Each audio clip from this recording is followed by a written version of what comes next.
And then I say welcome to Fredrik Olofsson from PTS. Thank you. Welcome. Thank you. So, there it is. Yes, I'm here to talk about private and public partnership for the national distribution of traceable time and frequency. And I understand that this acronym PPP for time distribution generated some interest yesterday. And the thing about that is I thought it would be really funny because I knew that I'm talking to you, a lot of internet pioneers, and you would like, the PPP protocol. And also, it's similar to, PPP, the all AT&T command and that protocol. And it's also similar to PTP. So it's supposed to be this way, and I thought it was funny. And if you don't like it, then, well, it is what it is. A bit about me. I'm a legal advisor and case officer for the government side of what Netnod was talking about yesterday. I handled the time and frequency project for the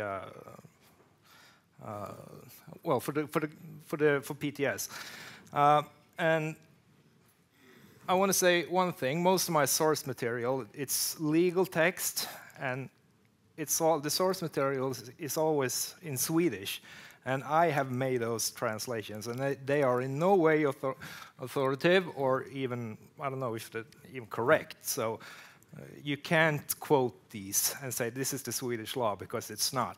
The Swedish law is written in Swedish, so a little bit about that. So who are we?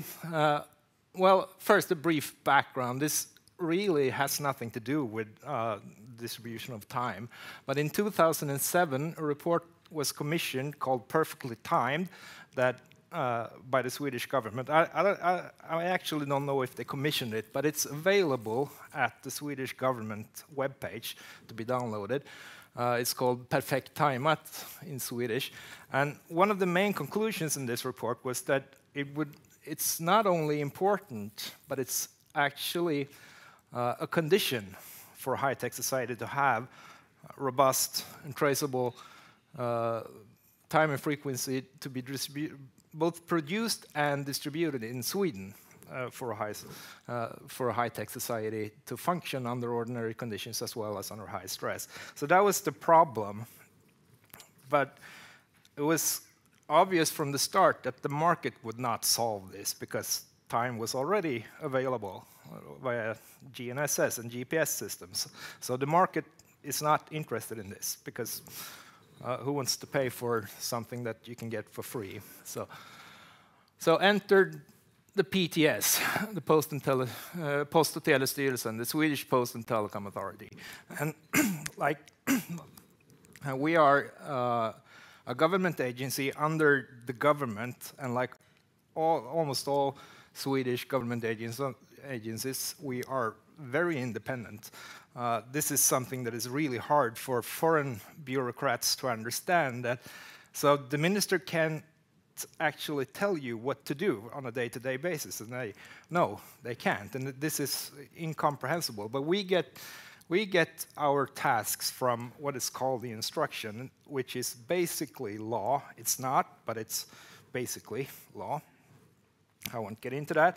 You can ask me later if you want, but I like talking about it, but no one really wants to listen to it. So you do with that what you want.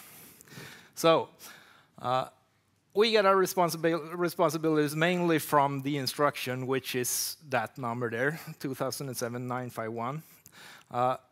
Our main responsibility is really broad. To be an authority with a responsibility for postal and telecom areas, we are also an authority for preparedness and with responsibilities against the entire sector. That's what it says in the law. And the sector is defined as, at least it used to be, technical infrastructure. That's our sector, and we have a broad responsibility against that sector. So we are then tasked to promote access to safe and effective electronic communications and to promote robust electronic communications and reduce the risk of interference and interruptions, including procurement and of strengthening measures, and to promote stronger ability to handle crisis. And like I said, we are independent, so we have to interpret what this means. How do we do this? How do we strengthen society, and how do we provide robust electronic communications and reduce the risk of interference and interruptions? So we usually, to explain how we do this, we usually use this one. And the green level, that is what we call the fundamental level. This is comes from regulatory requirements like requirements for availability, information security, integrity, and such, like what a normal user would expect from a telecommunication network. And then in the yellow one, that is above law, but some customers, like government agencies, maybe hospitals, they require more robustness. So they have to pay for that themselves. We can call that the SLA level. And one of our main problems in the yellow level is actually to get those actors to understand that they need this and they need to get it themselves. We're not going to give it to them, not by regulations or anything else. They have to identify their need and pay for it themselves. And the red level, that's where we are, the PTS. This is like the market won't do it, and under normal circumstances, no one in their right mind would like to pay for it. But the state, we actually want it. And one example could be that, say someone is building a fiber network and they come to a river. The fiscally sound way to go over that river is to go over the bridge. But we don't like that. So we asked them, well, can't you drill a canal under the bridge? Yes, we could, but that's really expensive. Fine, we'll pay for the extra. That's one of the things we do, and we also we finance reserve backup power for, say, 10 days. The regulatory requirements is 4 hours outside of cities. So that's a typical robustness, well, a measure that we can finance. And to do this, of course, we need money. And like Karin said, we have two grants. The first one we call 25 AP1, and that is actually funded by a robustness fee that is collected by PTS. We collect it from all operators actually, but mainly the big ones pay this. And the grant for 2023 is roughly 13.5 million euros, but the yearly fee is roughly 10 million euros. So there's a little gap there that's covered by taxes.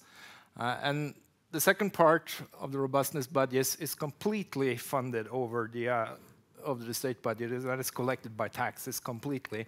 And we call this at PTS as AP3, 25 AP3. So, and I said we were independent, and we are, but we don't have a carte blanche. There is always limits to what we can do with the money. And for AP1, which is funded by fees, I've marked a couple of words there in bold, peacetime. We cannot use this money to fund any measure that takes its aim to protect Sweden from wartime threats. This can only be used for peacetime measures. This is a really important distinction. But we can use it to protect not only the electronic communications, but we can also against threats. We can also use it to protect society against threats that target electronic communications. And number 3, it actually has a headline called civil defense. And this one we can use, well, for both peacetime and also wartime stuff. So, and we use this money. It actually says high alert in the law text or in the budget, and that means war. We don't actually have war in Swedish law. We call it we have high alert, different alert levels, but we don't have war. That's might be fun for someone to know.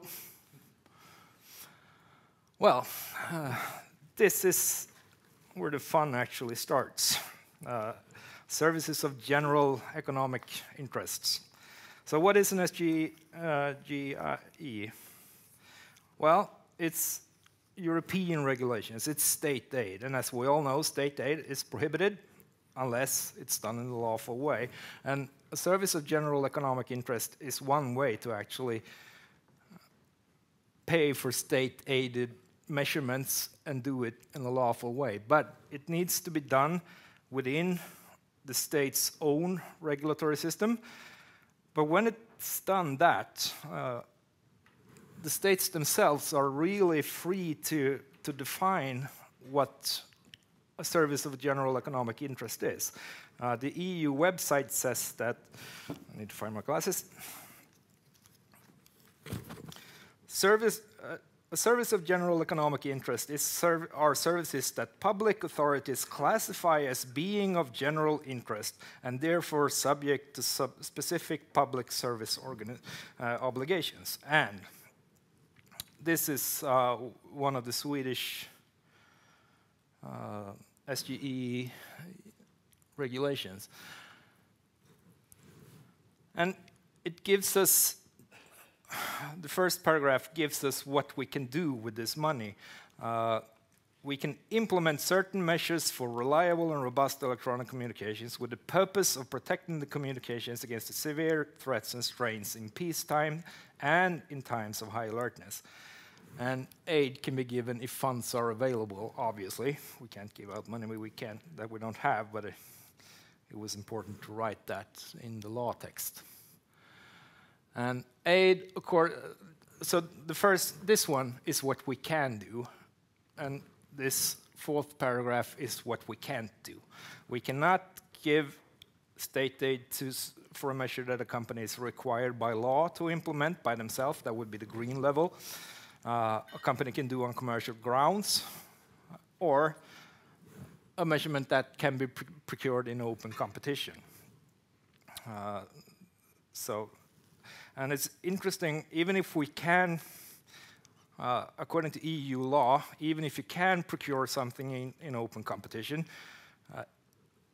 if the market is made up in such a way that there is no open competition, the EU can still nullify a procurement that is done completely correctly, because you have to actually prove that this procurement was done in open competition. And if you can't do that, the presumption is that it wasn't. So it's tough beans.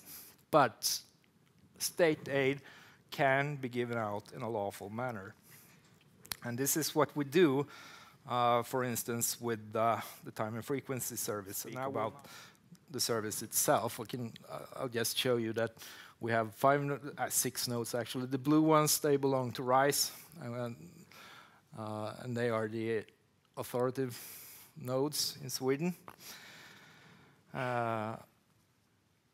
So this is what we have done, and we have given Netnod a task in a decision called PTS 21-1543, and this will be on the test. Remember that number?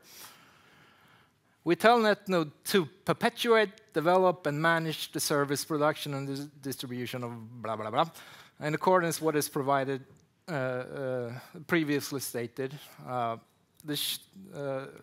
Yeah, that's another thing. An SGEI has to be limited in time, so they for 3 years at a time, and they shall do this to provide a service of general economic interest, which means that they actually have to open the system up in a competition-neutral and non-discriminatory manner to third parties. So, but it's also important to remember here that just because it's state-funded by an SGEI, a company that receives funds through such a measurement, they can still make a reasonable profit from the service they provide. And this decision actually, it comes with a 22-page document with terms and conditions, and I won't be going into that. It's full of legalese and technical specification. It's really boring. But there's one condition that I really like. It's called 3.8.1, routines for handling of open source.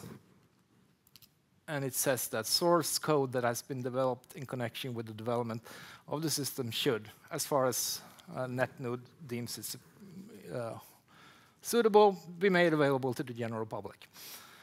As under the Another thing that we actually tell Netnod to do in this decision is they are required to participate in the development of new standards and new techniques and for distribution and production of time. So, and this has given us NTS, for instance. The development of the NTS standard was actually funded by PTS, and it was opened up. Well, the standard was always open, but the code for both the reference implementation of an NTS client server model and the FPGAs have been available to download from GitHub. So this is one example of what we do with our SGEI regulation. And that was my presentation. Thank you.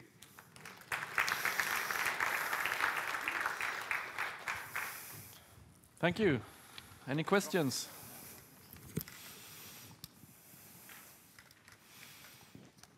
Hi. I just want to start off by saying that good presentation, and the correct translation for paragraph is actually section for silly reasons. Thank you. And I'm also very interested to talk more to you later about this, because I'm quite interested in this law. Of course. Any more questions?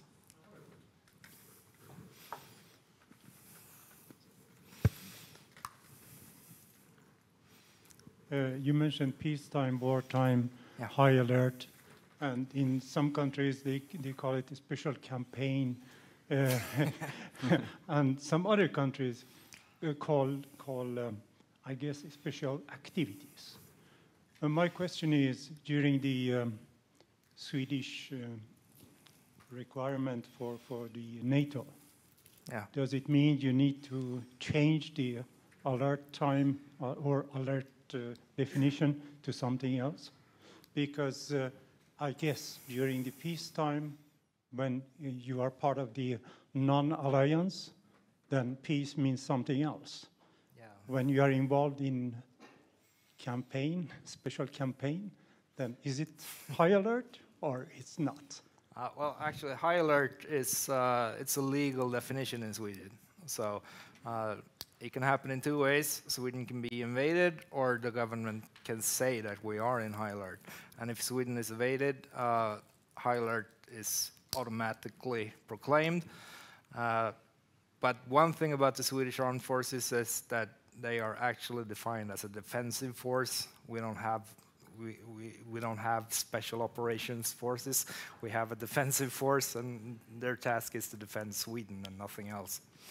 That's my personal view upon it.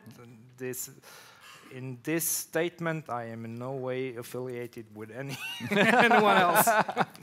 So that's important to remember. But the legal definition is that we only have defensive forces, and well, yeah. So we don't do special operations. But this is not my Just area. a quick comment. Yeah. When Swedish forces are outside during the peacetime, it's called peacekeeping forces. But when you're a member of NATO, is not peacekeeping, it's something else. This is a little too political for me to be comfortable to be talking. Yeah. So let me, Patrik Fältström, let me try to answer your question. I think we are into, just like Fredrik is saying, into interpretation of law. And we actually do have a proposal that is put in front of the Parliament just a few days ago. So I encourage you to read that, because it's actually very easy to read and make your own interpretation of it. So there is a proposal of change of law that is on the table of the Parliament. I can give you the link if you just contact me. So I think this is pretty cool. Is that the same way that the PTS and so on, you think it's pretty cool and you go brag about this when you talk to the other equivalent authorities in other countries? Yeah. I guess you have forums and so on. This is like a success story, or how is it viewed? I think so, yeah. We get a lot of interest from mostly Scandinavian countries, I would say. But I think maybe Netnod can answer that mostly better than I can. They have more contacts. But yeah, there is an interest. Is how can we do this? How can we fund it? Is it legal? And yes, it is. Could you give another example of something that is done under this law with someone else? I don't know what other activities PTS does that might be similar to this. A service of general economic interest. Well, public transportation, waste management, stuff like that. Some countries define it as public health care. It's really up to, there are a few limits that is defined mostly by the European Court of what a service of general economic interest cannot be, but it's really broadly scoped, so it's up to the states to define. So are there other similar projects that is being done at this time by PTS, or is this like the Well, not at this time, but we did fund better broadband access along railroad lines as a service of general economic interest. So I don't know, Mikael, if you just mean robustness initiatives in general, or is it this specific general interest economic? General interest, yes. Okay. So when it comes to just general robustness, you have like now SSNF, they are building these mobile sites as backup sites, and he mentioned other couple examples, robustness enhancing in when you build a fiber network as an example, stuff that is not commercially viable, you can apply for it. So I would say probably most major operators, they are doing this with PTS. I guess this is a question both for you at PTS and Netnod. You mentioned that Denmark and Norway are interested in how we're doing it here in Sweden, but what about the other European countries, like Germany, France, the bigger ones? How are they solving the issue of correct time? I think maybe Netnod or maybe Sven Christian from RISE can answer that one better. I would say they are generally interested in how we do.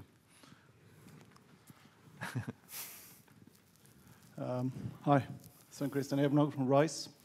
If we look into the other European countries, Sweden is far in front of them.